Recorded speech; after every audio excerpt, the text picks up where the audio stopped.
Alright, gentlemen, welcome to Fight Club. First rule about Fight Club, you do not talk about Fight Club. Second rule of Fight Club, you do never, ever, ever talk about Fight Club. Unless you're doing a review about it, then it's okay. Fight Club is not like any other movie you ever seen in your life. At first I thought it was just one of those movies about a guy starting some kind of a fight thing, some sort of tournament or something like that. But it turns out that not many people know that Fight Club was actually based on a book. And here's the book. This here is the original novel of Fight Club. And this is exactly what the movie was based on. Now, Edward Norton's character, in the book, he was just called the narrator. He didn't have a name. But Brad Pitt's character, he had a name. Tyler Durden is his name. Oh, there he is right there.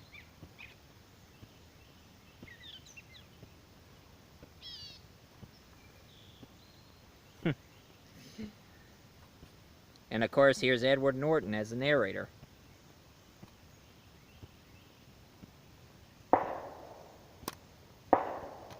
Gosh, somebody's planning a shooting club when I'm just starting a fight club. Now, what the story is based on, it's supposed to be going up against the establishment of today, where we just live our miserable lives working in some kind of office building and just all of a sudden buy for some sort of catalog to fill up our house, but it doesn't fill up our lives.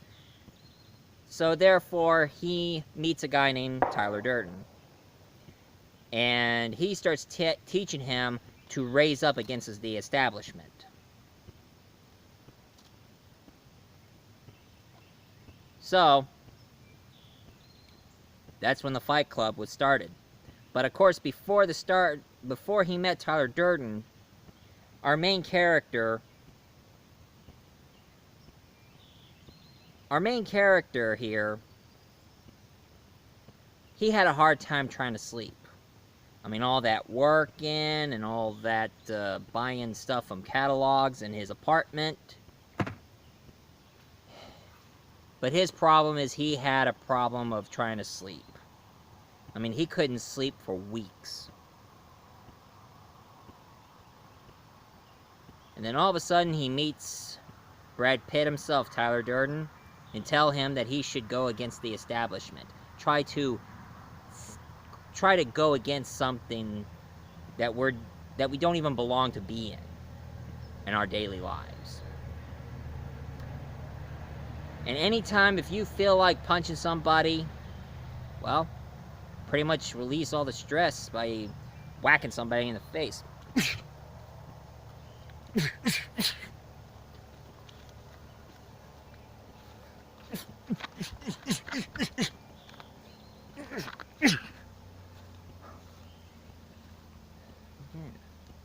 Want a piece of me?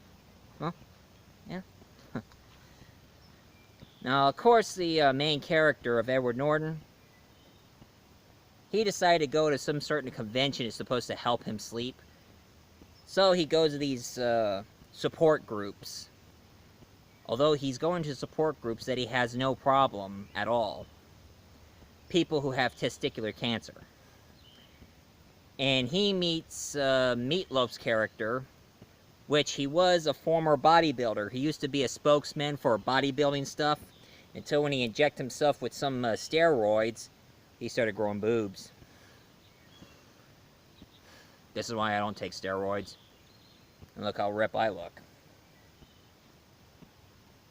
That's right.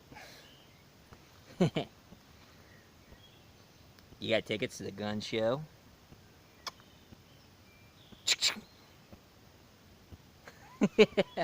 Anyway, and one thing I had to say was pretty sad here. He meets a girl who has a really horrible case of cancer that she never made love to anybody in her life, and she was kind of desperate. That's pretty sad. Until all of a sudden he meets Helena Bonham Carter's character. And he knew instantly that she doesn't have any cancer at all. Why the heck is she going to support groups if she doesn't have any cancer at all? And she said she had problems sleeping herself. And of course, every time they kept fighting, they would get kicked out of the support group. So they made an agreement. He goes to one support group while she goes to another support group. And then after he meets Tyler Durden, he discovered that his apartment was in flames. It was engulfed in flames. It was destroyed.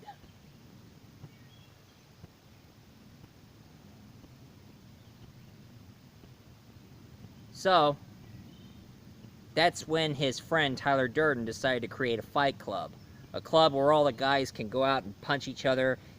And if you want somebody to join the group, you gotta randomly beat up somebody who can join you for the group. I know one guy who's a friend of mine. I like to let him join my fight club. Of course, I had to punch him in the face to let him join. And then he meets the one with the steroids who finally joined. And of course, here's one thing that's different between the book and the movie. In the movie, he goes to a soap factory stealing body fat. I mean, actually, he ain't going to the soap factory. He goes to, he actually goes to a surgery clinic and buy human fat from all the women who had liposuction. While in the book, Helena Bonham Carter, she has a mother who always keep on having liposuction and always mail order the fat to him.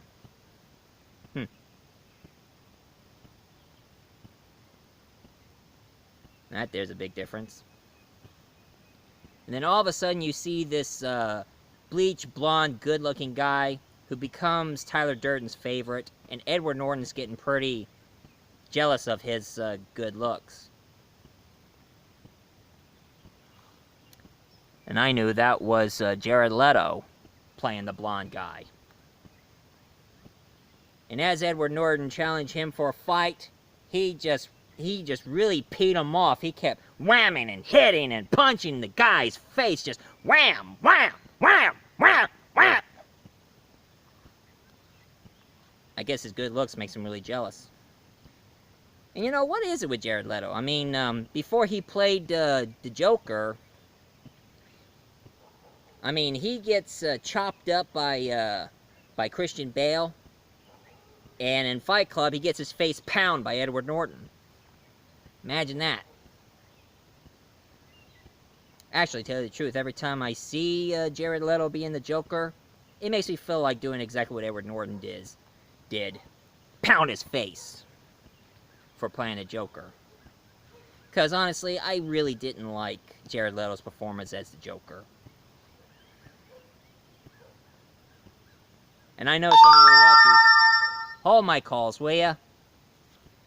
Anyway, I know some of you are surprised that I decided to do this review shirtless. This would be the first and last time you ever see me shirtless. Oh, just kidding. I'm not ashamed of my body. I'm good my own way. Yeah, I'm a show-off, so what? At least I'm not reviewing this video butt naked. I'm wearing shorts. Anyway,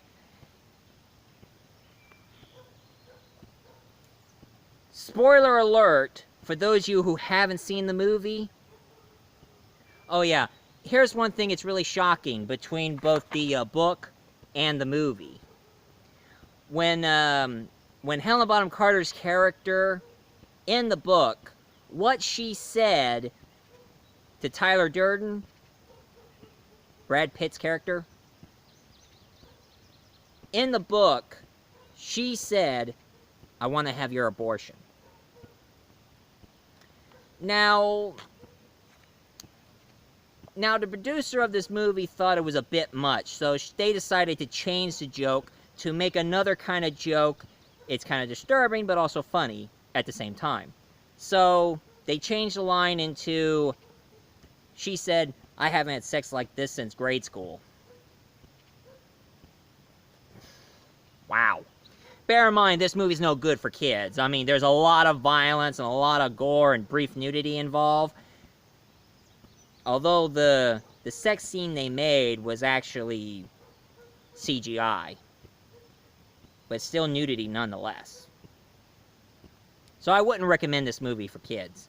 And of course, here's another thing that is showed in this movie, that it's pretty much true in the book. Tyler Durden goes into a movie theater, and every time when they thought everybody's watching a kid-friendly movie, he keeps cutting the scenes and putting brief nude porno scenes next to it. So you briefly kept seeing nudity flash in front of things. Of course, I don't do that in my show. That's for dang sure. I mean, who knows? Anyway, here's the shocker throughout the entire movie. Edward Norton's character, he discovers that Tyler Durden was him. All those weeks not being able to sleep, he turns out that he is a part of his personality.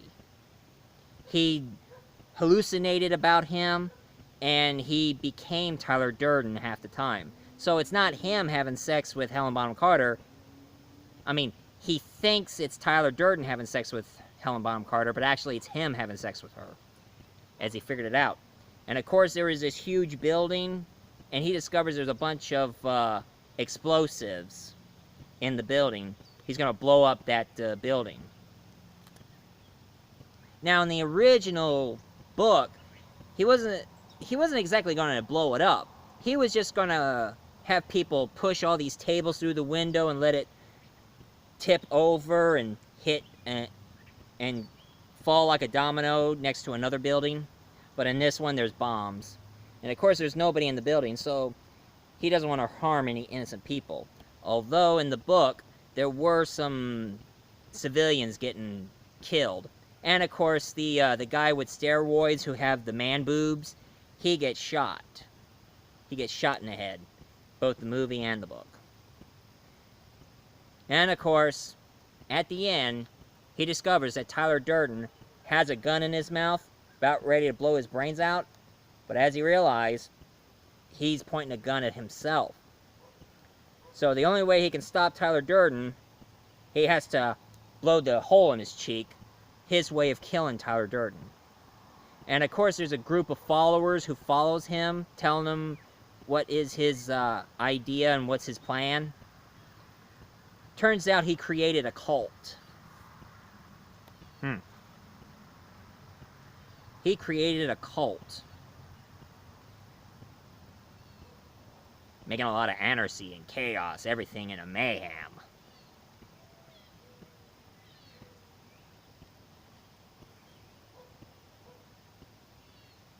Now, in the book, Helena Bonham Carter and the support group was there watching him blow a hole in his cheek, but not let the building blow up. But at the end of the movie, him and Helena Bonham Carter stood side by side and watching all the buildings blow up all around them. But here's the biggest difference of the ending. At the end of the book, all the buildings blow up around him, in front of him and Helena Bonham Carter, and also hinting that the building they're in might be blowing up. But in the book itself, after he blew a hole in his cheek in front of the support group and Helena Bonham Carter's character, he ends up in a loony bin.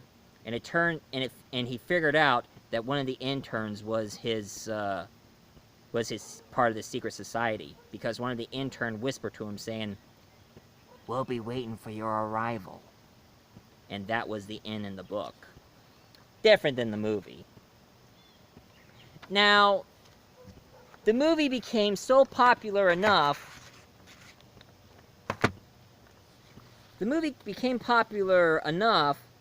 That somebody decided to make. Now, I don't have this, but they made Fight Club the video game for PlayStation 2 and also Xbox. where you played a made-up character joining the Fight Club and be fighting a bunch of other characters. And then recently, during the free comic book day, somebody made a comic book of Fight Club. And now there's a second issue in the works. And this is about all the Fight Club I can review for you today. I mean, that's all I can review. So this is Fight Club for you. So, if any of you like this Fight Club review, please leave a comment down below, hit like and subscribe, and don't worry, this will be the last time you ever see me shirtless in this review. Hey, why not? Anyway.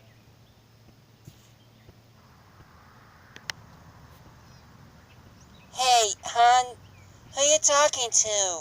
Shut up.